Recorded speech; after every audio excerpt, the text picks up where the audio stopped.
কেন ছিল আর লেখার ধরনও এক ছিল, তাই খলিফার স্ত্রী বেশি ভাবলেন না। তিনি ভাবলেন, যদি আমার স্বামী নিজেই এই সিদ্ধান্ত নিয়ে থাকেন তাহলে নিশ্চয়ই কোনো কারণে, হয়তো এই ছেলেটি কোনো বিশেষ ব্যক্তি যার ভাগ্যের রাজত্ব লেখা আছে। কিছুক্ষণ পর তিনি আদেশ দিলেন যে তৎক্ষণাৎ বিয়ের প্রস্তুতি করা হোক।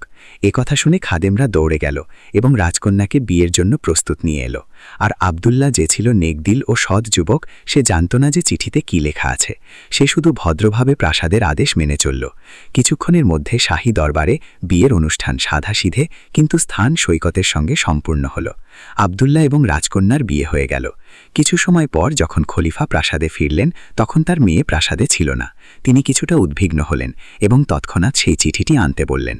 চিঠিটি পড়ে তার চোখ বিস্ময়ে ছানাবোনা হয়ে গেল। চিঠিতে লেখা হয়েছিল, এই ছেলেটি অত্যন্ত বুদ্ধিমান এবং নেক চরিত্রবান। তাকে তৎক্ষণাৎ রাজকন্যার সাথে বিয়ে দিয়ে আমাদের খানদানের অংশ করা হোক। আমি ফিরে আসার আগেই এই বিয়ে সম্পূর্ণ দেখতে চাই। এটি পড়ে খলিফার মুখের রং বদলে গেল। তিনি রাগ, বিস্ময় এবং ভয়ের আবেগে ডুবে গেলেন। তিনি তৎক্ষণাৎ সিপাহীদের আদেশ দিলেন, যাও, আব্দুল্লাহকে গ্রেফতার করে এখানে নিয়ে আসো। সিপাহীরা তৎক্ষণাৎ আব্দুল্লাহকে ধরে নিয়ে এলো। তুমি ছলনা করে আমার মেয়েকে বিয়ে করেছ, কিন্তু আমি তোমাকে কখনো আমার মেয়ের জামাই হিসেবে মেনে নিব না। আব্দুল্লাহ খলিফার কথা শুনে ভদ্রভাবে বলল, কিন্তু খলিফা, আমি আপনার সাথে ছলনা করিনি। খলিফা আব্দুল্লাহর কথা কেটে বললেন, তুমি আমাকে বোকা বানাতে চাও, কিন্তু মনে রেখো, আমি এই বিয়ে মেনে নিব না।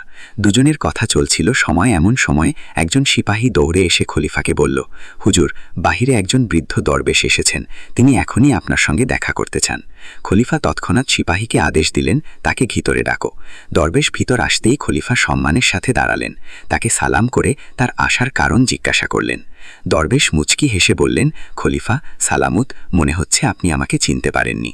না বুজুর্গ, ক্ষমা চাই, আমি আপনাকে চিনতে পারিনি। তখন দরবেশ মুচকি হেসে বললেন, আমি সেই ব্যক্তি যাকে 16 বছর আগে আপনি বলেছিলেন ভাগ্যের লেখা মুছে দিব। কথা শুনে খলিফা স্তব্ধ হয়ে গেলেন। তার সবকিছু মনে পড়ে গেল, নদী, কাঠের সিন্দুক আর দরবেশের বলা কথাগুলো। বৃদ্ধ দরবেশ মুচকি হেসে বললেন, খলিফা, ভাগ্যের লেখা কি মুছে ফেলতে পেরেছ? খলিফা লজ্জায় চোখ নিচে নামিয়ে বললেন, না বাবাজি, আমি ভাগ্যের কাছে হেরে গেছি। দরবেশ বললেন, মনে রেখো খলিফা, ভাগ্যের লেখা কেউ মুছে ফেলতে পারে না। এখন সময় এসেছে যে তুমি আব্দুল্লাহকে তোমার মেয়ে জামাই হিসেবে মেনে নাও এবং তোমার রাজত্ব তার কাছে হস্তান্তর করো। খলিফা বিনয়ের সঙ্গে বললেন, দরবেশ জি, আপনি যা বলবেন তাই হবে। এই বলে দরবেশ বিদায় নিলেন। ইতিমধ্যে খলিফা আব্দুল্লাহকে জড়িয়ে ধরলেন, তার কাছে ক্ষমা চাইলেন এবং তাকে রিয়াসতের সমস্ত ক্ষমতা দিয়ে দিলেন। তো বন্ধুরা, এই গল্প থেকে আমরা এটাই শিক্ষা পাই যে ভাগ্যে যা লেখা থাকে তাই ঘটবে। ভাগ্যের লেখা কেউ পরিবর্তন করতে পারবে না। আর যে আল্লাহর উপর ভরসা রাখে, সাফল্য তার কাছে এসে